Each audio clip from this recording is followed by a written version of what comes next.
وامر kale iyo silsiladii milga iyo ismaan dhaaf qaybtii 13 oo hadda dabka laga soo qaaday ayaa la soo saaray barta aynu ku wada caweyne ee midnimo qaran films waxa qaybtan codkiisii baxsanaa inuu soo tabinaya fanaanka daadayr ee Cabdiweli Xasan Dhooy Cabdiweli oo raga u safan isla markaana gaashaanka u daruuray Xaliima Hilaac iyo dhaantadeedii raga lagu karbaashiyay ayaa yiri xaalku midab la dilo uu ka miisaan fogeeyay Soomaali maalkeedu meeshii ka bixin idinka moobilada meherkiinii ku xidhay midhahani waxay ka soo burqadeen abwaanka weyn ee reer Hargeysa Sakariya Saryan oo weerar ciri iyo dhul حاوليدا kaga soo qaaday dhanka iyo Soomaaliland waxanka iyo muusigu waa macallimiintii hore aan wartooti iyo Maxamed Yare waana soo saartay midnimo qaran films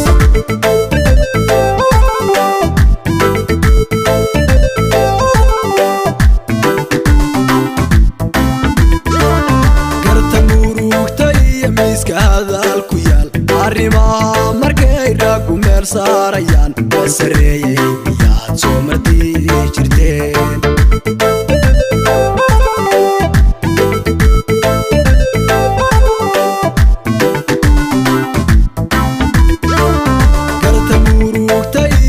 hadalku yaal arrimaha markay raagu meel saarayaan horta dumarku miyay soo martii jireen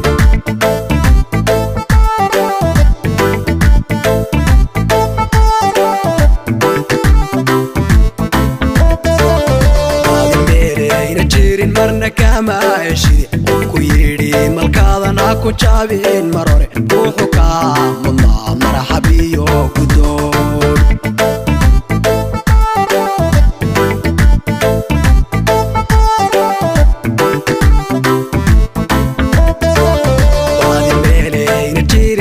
kama heshide ku yidhi malkaadana ku jaabin mar hore ruuxu kaa mudnaa marxabiyo gudoon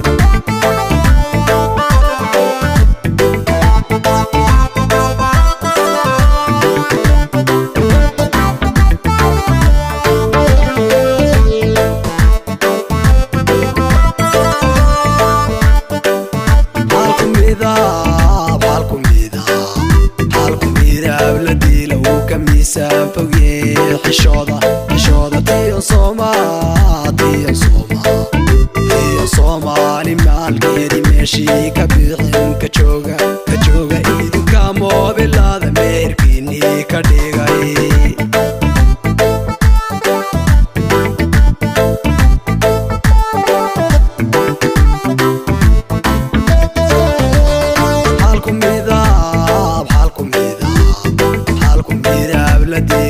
miisaan fogee xishooda tiyo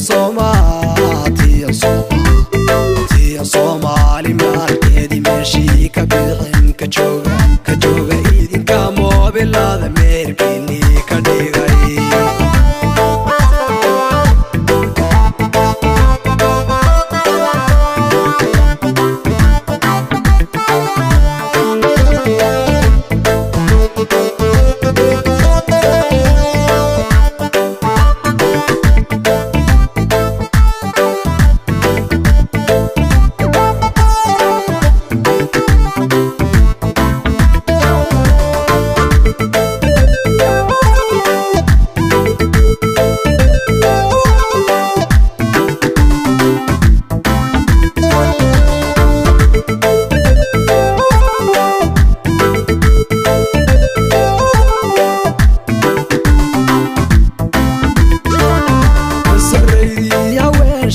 madax mariyo buran iyo masayr mugdi inay gudan iyo maala awaal macnood soo ma noqon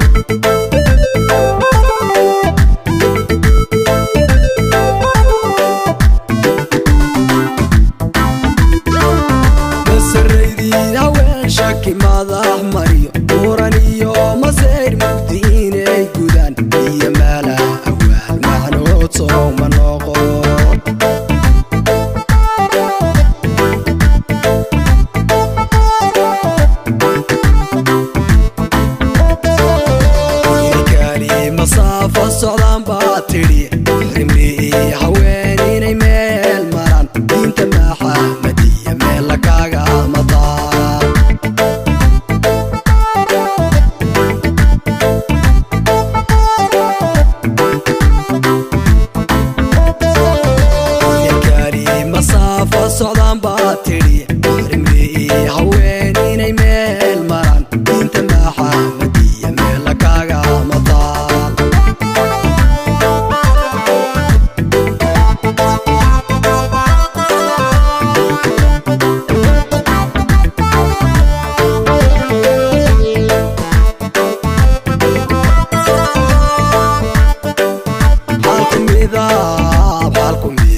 miisaan fogye xishooda tiyo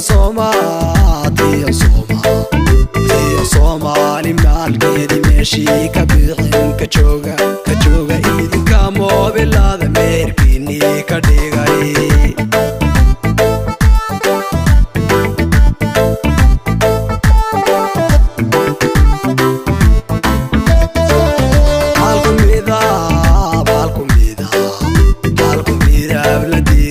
miisaan fogye xishooda tiyo Soomaali maalkeedi meeshii ka bixin ka jooga idinka moobilada meerkiinii ka dhigay